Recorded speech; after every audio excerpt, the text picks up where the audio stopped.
Sonam Wangchuk has the internet on fire by saying that if China has to be dealt with, then India needs to attack its economy. And Indians are right at work because hashtag nationalism rocks.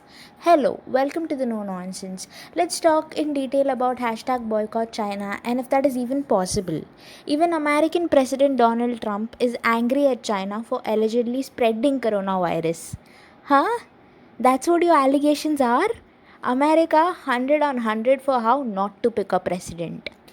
So, for starting, why is it being talked about?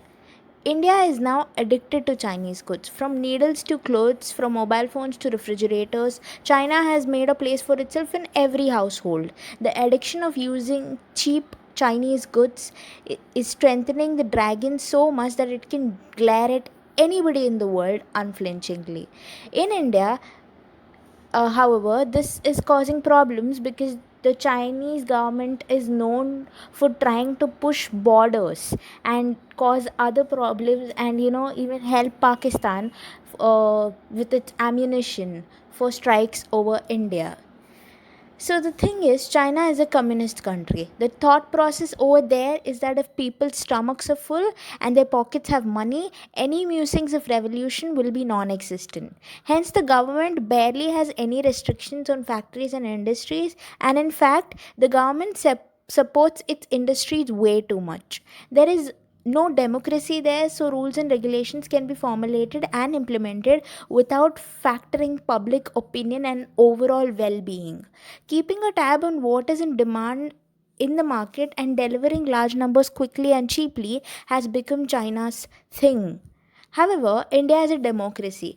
Governments here are never able to take tough decisions because they are for the interests of workers in labor reforms, or else we have court proceedings, we have outrage, we have elections, most importantly. So India can't produce so much in that less amount of time because there is no government support to the industries, and that's not entirely one person's or one specific uh, group of people's fault, because it's a overall equation that we have here. Sonam Wangchuk has sown the seeds of this movement in our minds, but it'll be up to every Indian to implement this idea in daily lives so that self reliance and livelihoods can be safeguarded. But how do we do this? Cheap smartphones from Chinese companies have dominated the Indian market because consumers have always prioritized price and quality above everything else. This is the same equation for the rest of the Chinese products. Quality, I'm not sure, but price, damn, son. We have endlessly seen shows and social media posts on Chinese boycotts and mindless posturing. This feedback loop is dangerous because it gives the people the impression that we are left with no alternative, but that isn't true. People have come up with the whole theme of uninstalling Chinese apps and coming with desi alternatives. That could be a starter, but do you really think that Chinese apps are the only source of income? Chinese goods have made it to the very beginnings of Indian households, and no Indian company could ever produce such cheap goods in huge bulks and get it to the customer. Can we really ban China? Even if we wanted to, the answer is no. Because it's nearly impossible to keep China out of our daily lives. There is a bit of China in every product we consume. Even Indian companies that have originally started in India, the startups, they have gone to Chinese investors and now they have their money, the shares in Indian companies.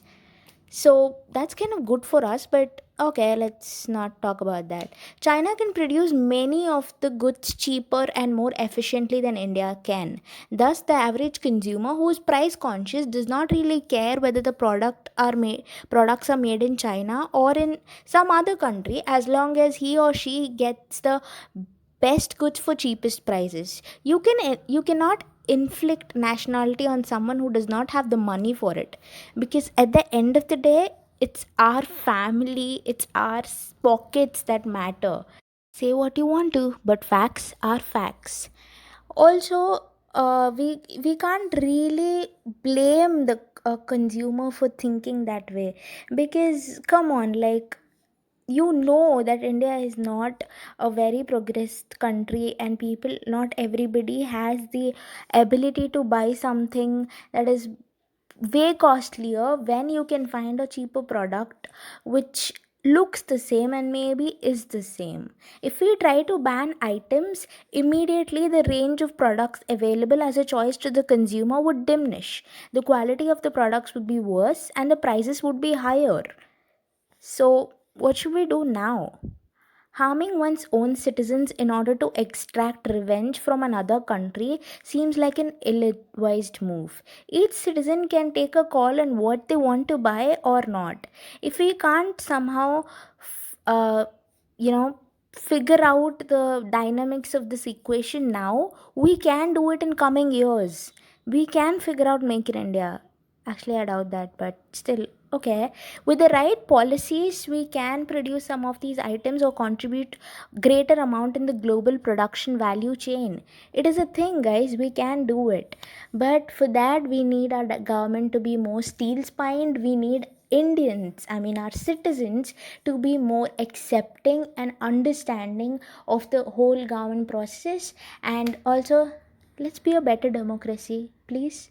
Come on. So that is today's outrage. Not an outrage, I was just explaining. But whatever. Thank you so much for listening. Please like, share, comment, follow me on Twitter. And you don't have to follow me, you can just tweet me on Twitter. Like, tell me what you think about this. So, yeah, that is No Nonsense signing off.